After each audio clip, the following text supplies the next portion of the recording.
नमस्ते दोस्तों, स्वागत है आपका हमारे चैनल द बायोग्राफिस्ट पर। भारत के इतिहास में जब जब वीरता की बात होती है तब एक नाम जरूर चमक उठता है, रानी दुर्गावती।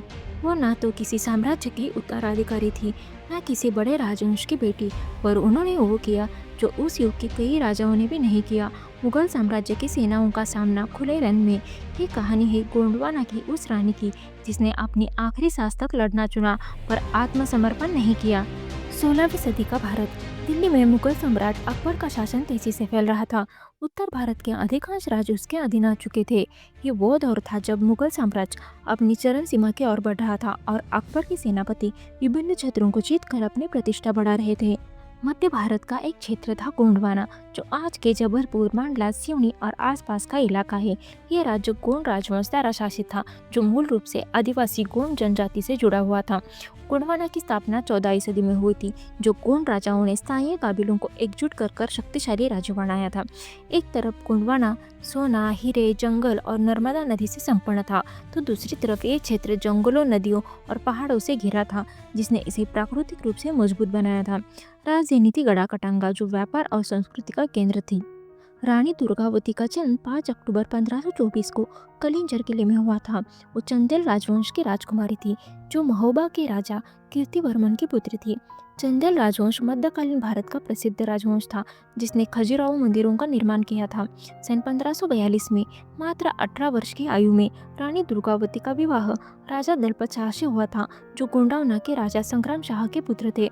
इस विवाह ने चंदेल और गोंड राजवंशों के बीच मजबूत गठबंधन बनाया। सन 1545 में उनके पुत्र वीर नारायण का जन्म हुआ। दुर्भाग्य से सन 1550 में दलपत शाह की मृत्यु हो गई, जब उनके पुत्र वीर नारायण सिर्फ 5 वर्ष के थे।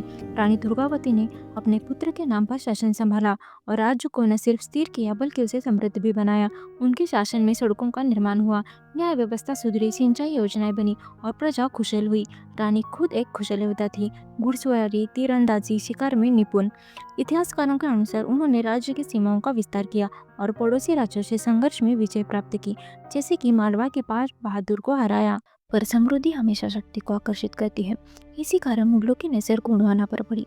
अकबर के शासन में मुगल साम्राज्य मध्य भारत की ओर बढ़ रहा था और गोंडवाना की संपदा मुगलों के लिए आकर्षण का केंद्र बनी। सन 1562 में जब अकबर ने मालवा को जीता तो गोंडवाना की सीमाएं मुगल साम्राज्य से सट गई। मुगल सेनापति आसफ खान ने पहले गोंडवाना से मित्रता बढ़ाई। उसने गोंडवाना के साथ व्यापार संबंध बनाए। गोंडवाना से मालवा में सामान आदान प्रदान शुरू हुआ, लेकिन ये मित्रता ज़्यादा दिन नहीं चली।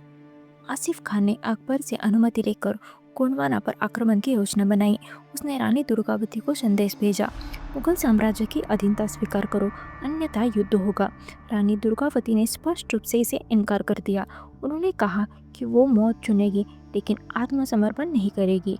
आसफ खान को लगा कि गोंडवाना जीतकर वो अकबर की नज़रों में ऊंचा उठेगा, लेकिन रानी की दुर्ता ने उसे आश्चर्यचकित कर दिया।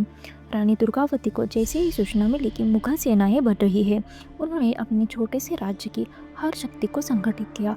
वो उस समय 39 वर्ष की थी, जबकि उनका पुत्र वीर नारायण 19 वर्ष के युवा योद्धा थे। रानी ने राज्य की रक्षा को मजबूत करने के लिए अपनी राजधानी सिंगारगढ़ किले से हटाकर चौरागढ़ किले में स्थलांतरित की, जो पहाड़ों पर स्थित था और रक्षात्मक दृष्टि से मजबूत था।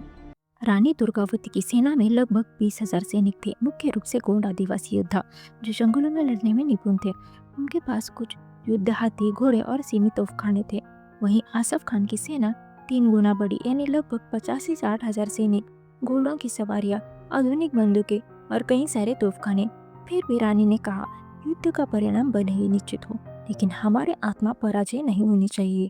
उन्होंने अपनी सेना को नरही के घाटी में तैनात किया। वो एक ऐसा क्षेत्र था जो पहाड़ों और जंगलों से घिरा था, जहाँ बड़े से बड़े सैन्य दल को प्रवेश करना कठिन था। ये युद्ध भूमि रणनीति से चुनी गई थी। वीर नारायण को सेना का एक हिस्सा सौंपा गया और रानी खुद अपने पसंदीदा हाथी, जिसका नाम सावन था, उस पर सवार होकर तैयार हुई। रानी ने स्थानीय जनजातियों को एकजुट किया और मुगलों की बड़ी सेना के खिलाफ गुरिल्ला युद्ध नीति अपनाई। युद्ध की तैयारी में हथियारों का संग्रह, जासूसों का उपयोग और प्रजा को प्रेरित करना शामिल था। 24 जून 1564 की सुबह गोंड सेना और मुगलों के बीच युद्ध की शुरुआत। रानी अपने प्रिय हाथी सावन पर सवार थी, हाथ में तलवार, आंखों में अटल विश्वास। एक योद्धा की तरह वो आगे बढ़ी, जबकि उनका बेटा वीर नारायण भी बहादुरी से लड़ रहा था। पहले ही प्रहार में गोंड सेना ने मुगल टुकड़ियों को घाटी में रोक लिया। तीर, भाले, तलवारें, हर दिशा में केवल युद्ध का संगीत था। गोंड योद्धाओं ने जंगलों का फायदा उठाकर छिपकर हमले किए और कई मुगल सैनिक घाटी की गहराई में गिर गए।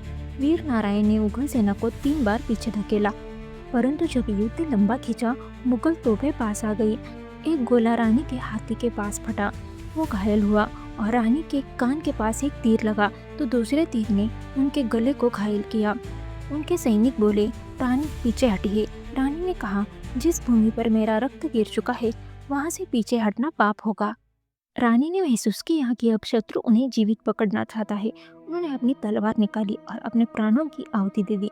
उसी समय उनका पुत्र वीर नारायण भी गंभीर रूप से घायल होकर वीर गति को प्राप्त हुआ। गोंडवाना की धरती रक्त से लाल हो चुकी थी, पर उस वक्त रक्त में पराजय नहीं, अमरत्व था। मुगलों ने अंततः गोंडवाना पर अधिकार कर लिया, लेकिन ये विजय अधूरी थी। असफ खान ने राज्य को लूटा। खजाने, हीरे और संपदा मुगल दरबार में भेजी गई। रानी का मृत शरीर देखकर असफ खान को संतोष नहीं मिला, बल्कि पश्चाताप ही हुआ। अकबर ने यह समाचार सुना तो उसने रानी की वीरता की प्रशंसा की। आदेश दिया कि गोंडवाना की जनता को सम्मानपूर्वक बख्श दिया जाए और कोई अत्याचार न हो। हालांकि राज्य मुगल साम्राज्य में विलीन हो गया। चौरागढ़ किले पर मुगलों का कब्जा हुआ और गोंडवाना को सूबा बनाया गया, लेकिन रानी की मृत्यु के बाद भी स्थानीय प्रतिरोध जारी रहा। मुगलों को पूर्ण नियंत्रण पाने में काफी साल लगे। इतिहासकारों के अनुसार इस युद्ध ने मुगलों को सिखाया कि भारत के हर क्षेत्र में आत्मसम्मान की ज्वाला जल रही है, जिसे तलवार से नहीं बुझाया जा सकता। गोंडवाना के लोग आज भी कहते हैं, हमारा राजा हार गया पर हमारी रानी अमर हो गई।